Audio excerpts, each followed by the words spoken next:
Um, yeah. So, Hardspace Shipbreaker then. I started playing Hardspace Shipbreaker about a month ago, and it very quickly became the primary game to have my attention for the time being. It has a very well-constructed set of mechanics centered around a solid core concept for its gameplay. It isn't a perfect game, but its flaws are acceptable to me, and we'll go through them in this video so that you can see them. And hopefully being able to see this game's problems in action will help you to make a better informed decision about whether or not to try this game for yourself. A few caveats before I get started. I'm not really going to talk much about what I liked with this game, because after playing it, I'm of the opinion that the mechanics of this game speak for themselves in terms of their good qualities, so I'll mostly be covering the bad things in this video, and you'll just be able to see the good things for yourself along the way. Having said all of that, this video is full of spoilers, so if you'd like an untainted experience of this game and you were already going to buy it anyway, then this is your chance to bounce out now. Okay? Okay. I'm going through these problems in no particular order, so let's start with the main menu, because this is where you're going to encounter my first issue with this game, which is the difficulty where you have limited revives.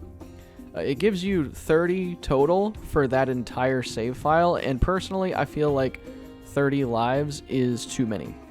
The first time I ever played this game, I played on the standard difficulty, which isn't fundamentally any different gameplay-wise to the higher difficulties, and I only died about 5 times, so I feel like 30 revives is a little too lenient for those who are seeking a challenging experience, without jumping immediately to the hardest mode. If you're decent at this game, there really isn't much of a difference between having 30 revives and infinite revives. So the distance from standard mode to 30 lives mode is not that great. And the distance from 30 lives mode to the 1 life mode called no revival is like night and day. I think personally it would work much better as a challenge if it were 5 or 10 revives instead of 30, but that is just my opinion. So you pick your difficulty, name your character, and pick your gender based on voice clips. This is a spot where I will praise the game very highly for something, and that something is the ability to skip the tutorial levels if you feel like you already know what you're doing. That I appreciate a lot. There's also some lore text in these menus that gives you some interesting info about the game world. You sign the contract, get sent to space, vaporized and turned into a clone called a spare by the game. You wake up in your habitat, or hab, and get to pick ships to work on. So from here, we get into the gameplay.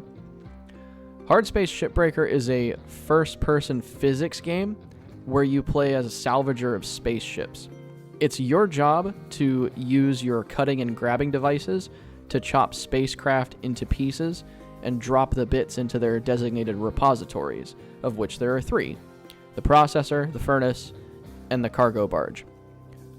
Placing your targeting reticle over a component will tell you which chute it gets deposited into, so there thankfully isn't much guesswork involved in that. And from this point, you're likely to eventually run into some of the problems I have with this game. So we'll start with the grapple tool. You use this to grab items and move them around the yard. So the aspect of this tool that I feel is missing is the ability to rotate an object that you've latched onto. Sometimes you'll want to drag an object out of a small opening that it would potentially fit through, but there isn't a way for you to rotate the object in position, which often requires you to cut into panels and lose value on a ship to get it out. It's not damning, but it is annoying to have to work around. Something else that the grapple can do is generate tethers made of pure energy.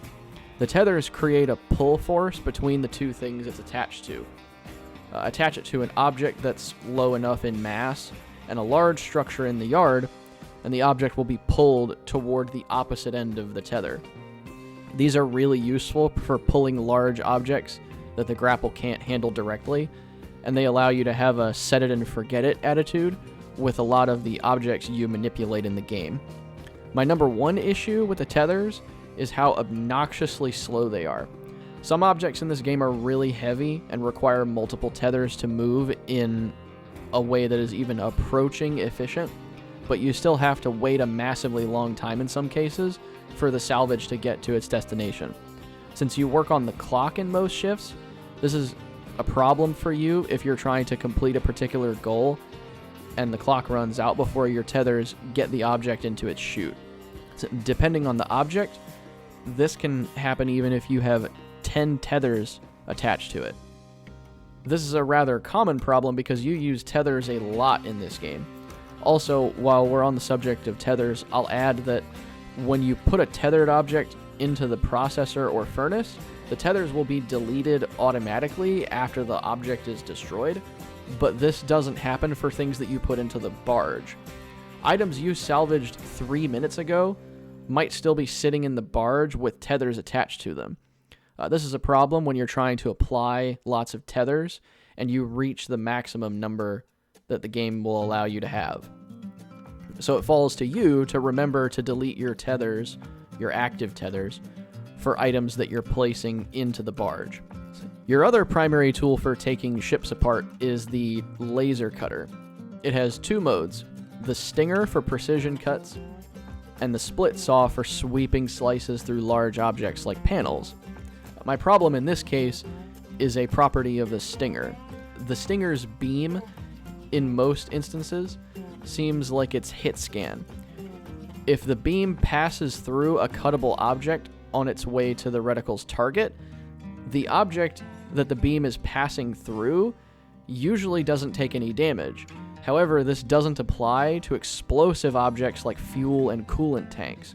If you try to melt a cutting point and the beam passes through a fuel tank, the tank is going to explode, and you had best hope that you're not right next to it when it does blow up, because it'll take you with it. The main reason this is a problem to me is the fact that despite it feeling like it's intentional, the game doesn't explain this to you. You won't know that this will happen until you find out that yourself is the case, and that feels like a misstep to me. After you've done a shift or two of this game, you'll almost certainly have to repair some of your gear. So this is another point of frustration for me. In the yard, there is a kiosk that you can interact with to fill up your oxygen, refill your thruster fuel, repair damage to your health and suit, etc. One of the things you can do at this kiosk is buy repair kits for use on your equipment. Your laser cutter, grapple, thrusters, scanner, and demo charges all have durability meters that drain as you use them and they experience wear and tear. Buying a suit patch kit will magically seal a shattered helmet while you're floating in the vacuum of space, but you can't repair your tools in the middle of a shift. This is a big problem when the condition of your tools starts to make them not function properly and you're only halfway through a shift. Trying to take a ship apart with malfunctioning equipment is no bueno. Bad. One of the mechanics of this game is pressurized compartments of ships. You can use your scanner to see which rooms inside a ship still have oxygen inside them. Cutting a hole into a pressurized compartment causes the oxygen to rush out. This comes along with all sorts of justifiable safety hazards, like getting jettisoned from the room, slamming into a panel and smashing your helmet, etc. I have two problems with this mechanic. The first is that rooms on some ships don't depressurize even after they've been exposed to open space. I'll try to find some footage or screenshots of this where I'm looking directly into an open room through an airlock from outside of the ship, and the airlock still has the indicator for being pressurized. I've only ever encountered this on one type of ship, but it's still something you should be aware of. And the second problem I have with the decompression mechanic is a quirk of the game's physics engine. The outside panels of the ships in this game are mostly made of a material called nanocarbon. This substance is usually unable to be cut by your laser. Some of the outside panels on a ship are made of aluminum, which can be cut by the laser. If the compartment behind the aluminum panel is pressurized, you can slice it with a split saw to create a thin opening for the oxygen to escape without destroying the whole panel. Now here's where the problem comes in. I'll try to get some footage of this as well. If there are small, loose objects in the compartment that you're depressurizing, they'll get sucked toward the opening that you just made, and they'll pull an entire ship with them. Maybe I just don't understand physics, and this would be normal for ships in space, but this does not feel in line with reality at all. I've had this happen a few times where I've depressurized a compartment, and the small objects inside dragged the ship almost completely out of the yard. The floating yellow Czech hedgehog barriers in the yard were the only thing providing any resistance to the ship just being jettisoned from the play area completely. One ship actually almost made it out of the yard, and the leftover components were nearly lost. This, to me, is a fairly significant oversight in the game's programming that can potentially result in some unfair deaths and setbacks in this game. Like if you decompress a ship and it sandwiches you between yourself and a wall or a tank barricade, you're liable to get crushed.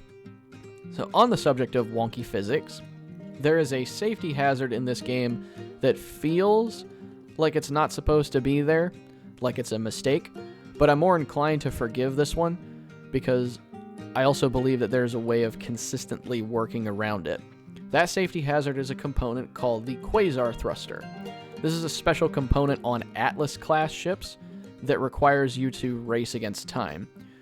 When you cut into a Quasar Thruster to disconnect it, the pipes catch on fire, and you have to quickly reach the back of the thruster's housing to disconnect the fuel from the pipes. When you accomplish this, the thruster housing splits into two pieces and separates. Specifically on the roustabout tug model of ship, I have no idea if I said that correctly, there is a distinct possibility of the thruster housing pieces rotating at some weird angle and crushing you. It's only happened to me once, but still feels like a mistake all the same, and it could lose you a run on the one life mode if you're unlucky. However, like I said, I think you can work around this. The thruster housings are connected to the outside of the ship by yellow cutting points. If you wait to burn those cutting points until after the thrusters are disconnected, I think you can avoid the possibility of being unfairly crushed by the housing. But I'm still mentioning this anyway because that might or might not be the case, and it still feels unfair to die like that. When it comes to progressing the story campaign, there are two problems that I've identified. The first is the annoying lack of ability to skip through certain dialogue and cutscenes between shifts. As you rank up in career mode, more social story problems get thrown at you by the other characters. If you've already been through the game once, and you know how everything turns out, then you're likely to get annoyed by the fact that you can't bypass these cutscenes. What's worse is that some of the game's cutscenes actually can be skipped, like the opening cinematic and the conclusion where Lynx gets forced into negotiation with the Union. You can skip those, but you can't skip the stuff in between. And here's the thing, I'm not even complaining about the content of the story. I like the story. I think that the game's message about workers using their collective bargaining power to extract better terms of employment from corporations is a conversation that we as a society badly need to revive. And this game, in my opinion, does a great job of making the case for that. But when you already know how the story goes, it's frustrating to get stuck in those cutscenes if you're playing through the game repeatedly. Not unforgivable, but irritating. My second problem with the story campaign is another piece of information that the game doesn't give you. You are at some point in career mode introduced to vessels designated as ghost ships. These are ships made to be a little more creepy and unpredictable than normal ships, and I do enjoy the ambiance when taking them apart, but something that the game does not tell you, not that I remember, is that you cannot finish the story without completing at least one shift working on a ghost ship. I'm pretty sure that the reason this is the case is because of Weaver's unique dialogue the first time you work on a ghost ship. Weaver retires at the end of the story, and it would be weird to receive his caution dialogue after he's no longer in the picture, but I would rather the weirdness of hearing Weaver after he retires than the game just not tell me that I need to do a ghost ship to unlock the industrial action mission. On my OpenShift playthrough, I made it to around rank 25 before finally getting into industrial action, because I didn't do a ghost ship until that point. In standard mode, my first playthrough, I got to industrial action at about rank 20 or 21, just because I didn't know that I needed to work on a ghost ship, and I just did one for the curiosity. Also annoying, but I don't know how many people are going to have this problem, because I imagine that most players are going to try a ghost ship at some point before reaching those higher levels anyway. Now I have to talk about something that I find annoying in all kinds of games, not just this one, and that is a lack of things to spend money and upgrade tokens on. Lynx tokens are an in-game currency that you use to purchase upgrades for your equipment. Once you've got all the upgrades in the game, there's nothing left to spend your tokens on, so they just accumulate in perpetuity. The same thing applies to money. After you've cleared your debt in this game, money serves no purpose anymore because you can't spend it on anything.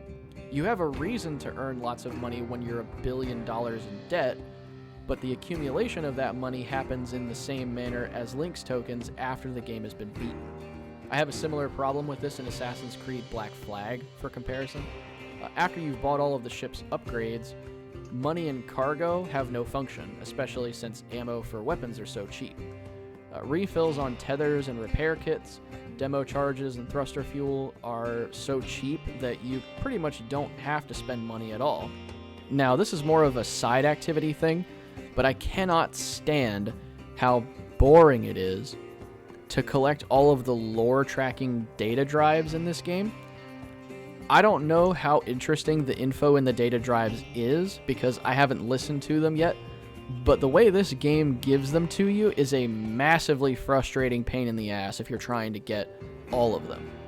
First thing, the game doesn't tell you how many there are in total, so you have no idea how many you're going to have to find until you've gotten at least one from each sublist.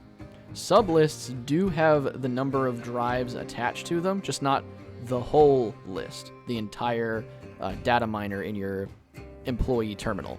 Second, I'm pretty sure that each ship type is given a finite number of data drives it can potentially give you. So you can't just salvage from the same type of ship over and over to get all of the drives. I say this because I don't get any drives from javelins anymore, so I think I've gotten all of them, just specifically from javelins. So next problem, you only get one opportunity to get a data drive per ship. I say opportunity because the pickup spawn system that creates a data drive has a chance to give you either a stuffed bunny or a credit drive instead. The credit drives only have $1,000 or $5,000 in them, so they're functionally worthless, and you only need 1 or 2 stuffed bunnies to beat the game, so these things definitely should not be spawned in after you've met the criteria to finish the story. If you're interested in collecting all of these lore files, get as many of them as you can during the campaign, and be prepared to be bored out of your skull hunting for them if you haven't gotten all of them by the end of the game. Okay, last thing, here's the big one. This is my most intense criticism of this entire game. The thing that I can actually say that I hate about this game. I still like the game, I just hate this. Ready? Lack of ship variety. There's fewer than 20 different types of ships to take apart in this game. They are procedurally generated to an extent, so each individual ship is slightly different from all of the others, even within the same subclass. But once you've taken apart one model of a particular type of ship, there's not really much left to it. Done one salvage runner, done them all. For the most valuable ships in the game, there are 2 types, the Gecko and the Javelin. And within each of those two subcategories of ship, the foundations of all of them are basically the same. I would like it more as a challenge if there were a greater variety of large ships that incorporate more safety hazards in tandem, like, for example, having to disconnect a Quasar Thruster under a time limit to extract a reactor while it's in the middle of melting down under another time limit. That would be a great skill challenge for a game like this, but as it stands now, you basically have to learn how to mod the game and make your own custom ships if you want more original things to break. For the sake of comparison, a word that I've heard used to describe Skyrim many times is shallow, and unfortunately for Shipbreaker, I feel that word applies here as well, specifically because of the lack of unique ships. I think it's best for me to incorporate that subject into my wrap-up. So, what do I think about this game overall? Hardspace Shipbreaker is a game with excellently designed mechanics surrounding a very solid core gameplay concept. Where it falls short the hardest, in my opinion, is its tragically shallow fleet of ships to take apart. My fondness for this game may not have come across for most of this video since it was almost all critique, but like I said, the mechanics of the game speak for themselves in terms of quality. The complaints I listed in this video are not problems that you will encounter at every moment while playing, so if this game in concept sounds like something that appeals to you, then you will most likely enjoy it in spite of my criticisms, just like I do. So it is a good game, and it rather quickly became a personal favorite. I hope you enjoy your time in the yard as much as I do. Have fun. Also, not a criticism, but a funny observation, you can use the bumpers on controller to grab and move around on panels, and I think there's some potential for a core gameplay mechanic of a different game here with this crawling.